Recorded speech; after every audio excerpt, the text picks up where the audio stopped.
Welcome back to my channel. If you're new here, my name is Nikase and I'm currently on a road to 30.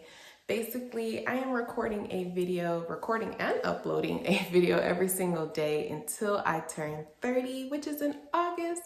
And it's almost been 100 days of recording, so I'm glad I'm still going.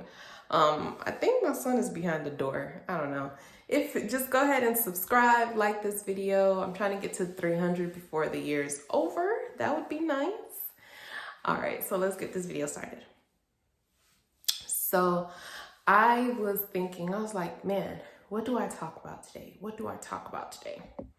And one of the few topics that is always popular, seems like, is something that's surrounding marriage or tips on certain marriages and things like that. I don't really have tips. I like questions, so I'll usually answer them.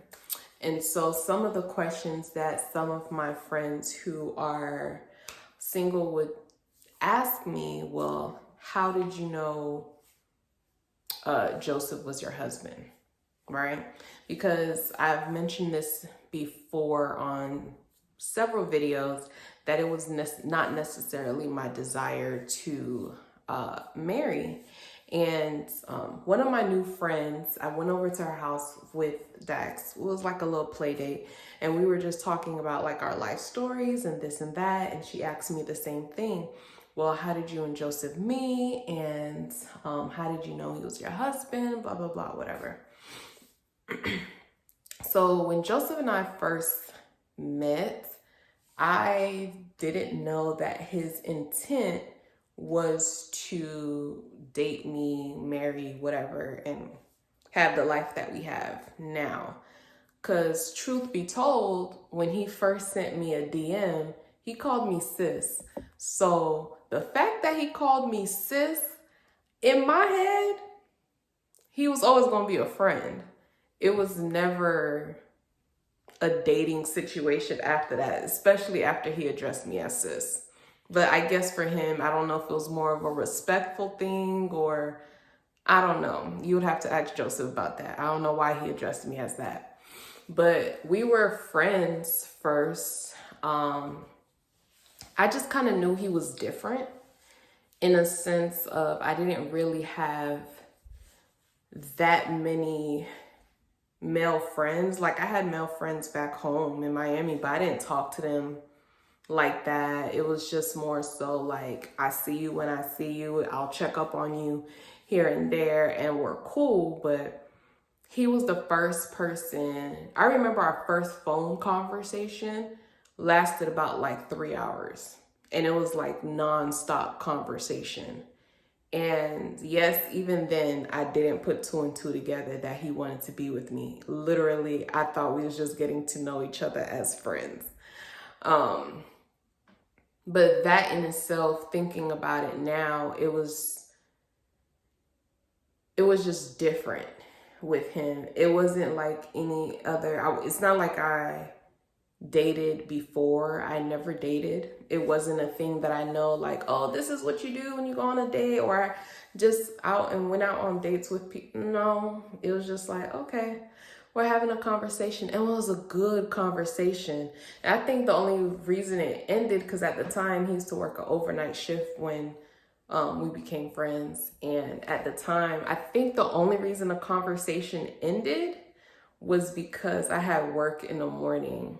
But he could very much continue talking. I was like, I gotta go to bed so I could work. But that was like, I remember getting off the phone and I was just like, did we really talk for that long? Like, you know, when when you're on the phone with somebody, let's just say this is the phone. You know, when you're having a good conversation with somebody, you're literally walking around all over the place in odd positions. I had my couch like up against the wall, and I was laying on the floor with my like feet on the couch, talking all around the living room, doing just stupid stuff. You don't even realize you're doing these stupid things when you're on the phone when it's a good conversation. Um, but yeah, we spoke late into the night. And I think that was the first thing I noticed. Like, it was just very different with him. Um, and he never made me feel uncomfortable. I felt like I could be myself. Even though I wasn't fully myself yet, I knew that I could be myself and he wouldn't have judged me. But I think the one thing for sure that kind of solidified it for me is that, and there's one thing I always say when I get asked that question, is that he made me feel safe. And I've never felt safe with any male in my life. Outside of Jesus, but he made me feel safe. I felt like that I could always go to him despite what I might be feeling or nervousness or whatever the case may be. The judgment wasn't there. It was however you determine safe in your life, that's how Joseph made me feel. And I think that is what solidified him making me feel like, oh, okay, he's my husband. He's more than just my friend. And he just did things right. He did things right. It felt like a courtship. Like, no one be asking these days, like, can I be your girlfriend? Like, he did those things. It just, I don't know. He's just a different guy. He was just a different guy. Like, sometimes I feel like just because you're talking to somebody for a long time and you're exchanging I loves yous or the babes and stuff like that, you kind of define it like, oh, we in a relationship? Yeah, we're in a relationship or whatever. But he just did things. It's like one day he was like, no, I want to ask you properly to be my girlfriend. And I was like, okay. Like, because in my mind, I was like, oh, we together. That's fine, we're together. And he's like, no, I want to ask you properly to be my girlfriend. And first guy brought home, only guy brought home. I mean, that's the only people my family know. I don't know.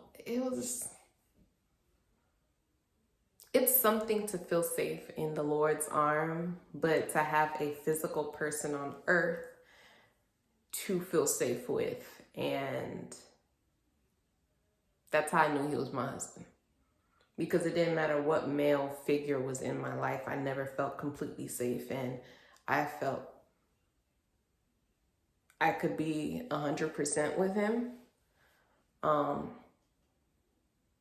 Yeah. So that's how I knew. That's how I knew. But I don't have any experience in like the dating world or anything like that because I didn't date. I just didn't have people interested in me. If they were interested in me, they wanted to have sex, and I wasn't doing that. So yeah, when I gave my life to Christ when I was 18 and I was still a virgin. So when I would tell these people that I was not having sex with you, they left. I remember, let me, quick story before I get out of here. I'm just so used to being used and abused. Oh my gosh. I was working at this stupid restaurant called Pollo Tropical, right? I only worked there for like 3 months. It wasn't long because one of the managers, anyways, so there was a coworker there, and this coworker claimed to like me, right? And he will remain nameless. I just thought of this story because people just really want to just have sex with no relations, no nothing. I'm just like, it just amazes me. And so he did his thing, would try to talk to me, this and that. And I'm so used to not getting male attention. I'm like, oh, okay, cool. Mind you, I had a car then. I very much like all my money was mine. I was very much financially responsible. I am now. And I guess he saw that. And so he would just try to talk me up. And me being stupid, because, you know, I'm not used to people just liking me. He would, you know, he would tell me how he liked me, how he wanted to take me out, blah, blah, blah, whatever.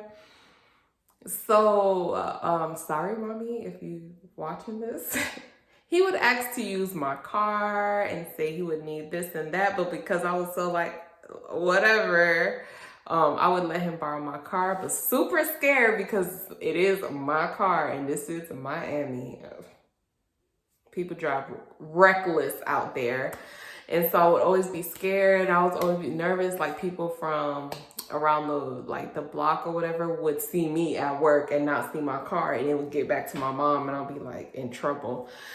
And so he would like ask for money to do this or do that, or pick him up from work or take him home. Like I was used. Oh my gosh. Lord. This is embarrassing. So stupid now that I think about it. But he was saying that he was gonna end up going to New York for school, whatever. And I'm so sad. It's around the holidays, and he was talking about how he wanted these slides and all this other stuff. So I got him that gift, and I was telling him how much I'm gonna miss him, and he's like, you know, he's gonna miss me too, blah blah blah, whatever. My mom, when I told my mom about this, she was annoyed. She was annoyed that I was getting him something, but I guess she felt like this was gonna be a learning experience for me, so she didn't say too much. She was just like, "You sure he gonna get you something too? Like, why you spending this?" And it wasn't much. It was like some Nike slides, so it was like $40 or something. I don't know.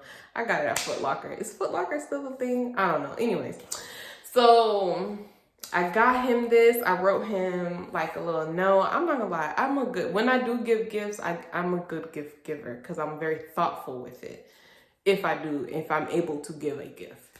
And so I wrote down this note, blah, blah, blah, whatever. So he's in New York. So I'm thinking, okay, we're going to try to figure this out because he got to come back to Miami to figure out like his family. And so he sends me a text. He stops calling me, but he'll just only text me because, you know, his schedule, whatever, his class schedule, blah, blah, blah. He's like, he sent me a random text. He's like, I want to have sex. And I was like, well, you know I'm not going to do that. And you've been knowing who I am, so that's not going to happen. And he was like, well, there's some girls around here that I want to have sex with. So I'm letting you know now, like, it's just not going to work out because they're willing to give me stuff that you're not willing to do. So it's done. And I was just, I don't think I ever told Joseph this story. Talk about being stupid. And I was like, oh, I was playing for real. And that's okay. You know, you live and you learn. And I was like, yeah, this ain't for me. I'm going to stay single till the day I die. Joke's on me, though, because I have a wonderful husband with a wonderful child. So I hope y'all enjoyed that little story. Love you guys, but Jesus loves you most. And I'll see you guys in the next one. Bye.